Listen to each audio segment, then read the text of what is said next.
నా కూతుర్ని మీ అబ్బాయికి ఇవ్వాలనుకుంటున్నాను. సంతోషం. అబ్బాయికి చెడు అలవాట్లు ఏం లేవు కదా? ఎంత మాట అన్నారు బాబు గారు? ఈ ఊర్లో ఎవరన్నా అడగండి, నా కొడుకు మంచిడని చెప్తారు. కనీసం ఒక్కరు చెడ్డడన్నా సరే మేమిద్దరు ఈ ఊరిద్దరు వెళ్ళిపోతాం. సరే, అడిగేసి వస్తా. అయ్యా, మీ పక్కింటి రంగయ్య కొడుకు మంచోడు మంచోడు. ఏందిరా, మనం అడక్క ముందు కానీ మంచోడు అనేస్తాడా? సరే, మన అల్లుడు గురించి మంచిగా చెప్తే మంచిదే కదా. సరే, ఇంకొకరి దగ్గర పోదాం. అన్నా, మీ ఊరి రంగయ్య కొడుకు మంచోడు.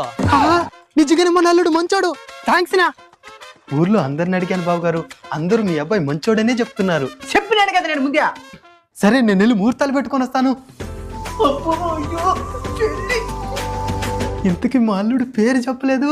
మంచోడు అంటే పుట్టినప్పుడు పేరే మంచోడని పెట్టేసిన.